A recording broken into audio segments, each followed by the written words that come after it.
veut dire sur le plan économique, nous pourrions structurer davantage nos différentes chaînes de valeur.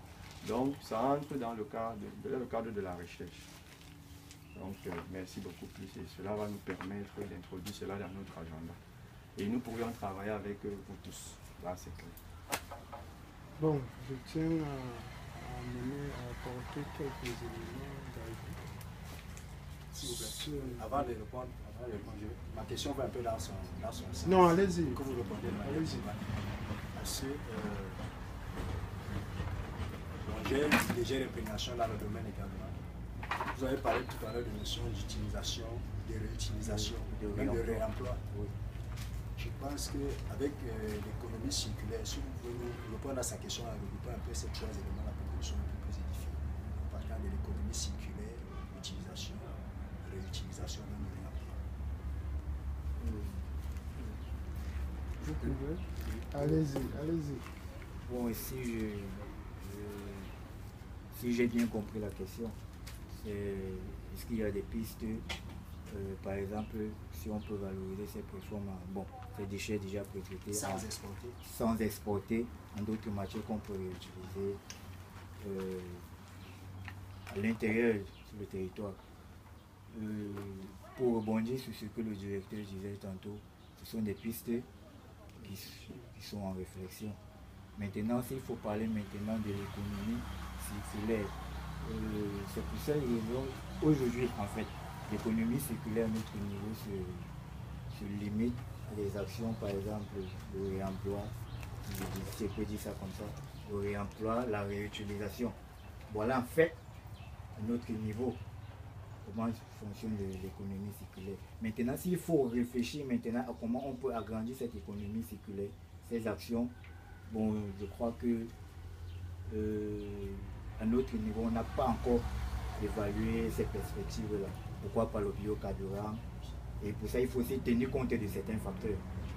Il faut tenir compte du facteur technique déjà. Est-ce qu'on a l'équipement qui va nous permettre de valoriser? Si oui, d'accord, on se lance maintenant. Si ce n'est pas encore possible, on trouve des voies et moyens pour tenir pour atteindre ce point-là. Bon, j'espère vraiment que j'ai répondu. Bon, sauf si je voulais dire concernant l'économie circulaire. Avec nos partenaires, ils se débrouillent déjà, puisque l'économie circulaire utilise un seul principe, le principe de 4RVE. Donc à ce domaine de R, vous allez ajouter la réparation. Que cela soit du recyclage, réemploi, réutilisation, réparation. Au niveau de R, c'est la valorisation et l'élimination. Je pense que vous rejoignez déjà l'économie circulaire. Et maintenant, ce qu'on apporte le plus sur l'économie circulaire, avant d'arriver d'abord à l'économie circulaire, il faut noter, nous sommes d'abord passés à l'économie linéaire. L'économie linéaire qui aboutit non seulement aux déchets, puisque d'après l'évolution de la science, on s'est vu les entreprises, le but de la bouteille, de la matière plastique, ces entreprises et ces pays qui polluent, tels que l'Australie, la Chine, etc., ce sont les grands pollueurs dans ce monde.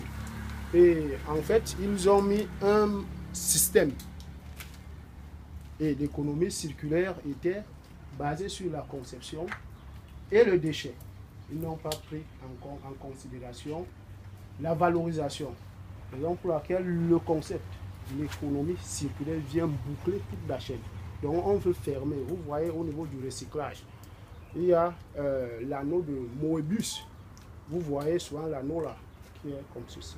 Oui, c'est l'anneau de Moebius, réalisé en 1989. Un terme comme ceci, si j'ai bonne mémoire. Alors, je vous encourage, puisque actuellement je suis sur le terrain, jour et nuit, et j'ai trouvé les autres partenaires qui réalisent le biocarburant. Donc ça sera un plus. Après notre synergie de notre mutualisation, le biocarburant verra le jour. Merci.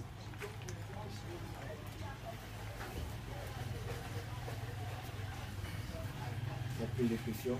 D'abord, c'est une question. Vous avez parlé tout à l'heure de production, par exemple, d'une tonne. Je peux savoir à peu près combien de bouteilles prend une tonne. 25 kg pour 1 kg. 25 bouteilles pour 1 kg de... Pour 1 kg.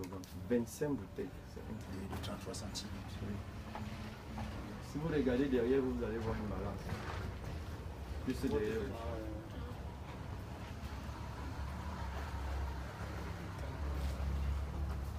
Donc vous pouvez imaginer le nombre de bouteilles qu'il faut collecter dans la nature pour produire une tonne. Raison pour laquelle nous devions travailler avec des associations, des particuliers, vous voyez, même des comités de commande dans des quartiers.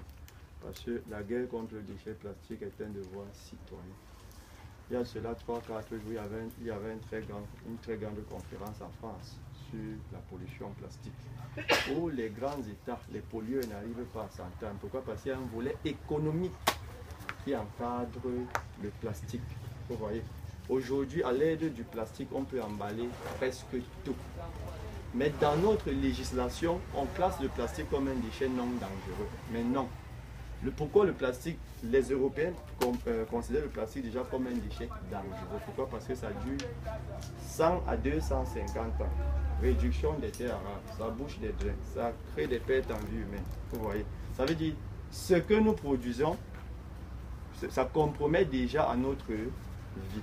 L'Afrique en général produit 7% de déchets plastiques dans le monde.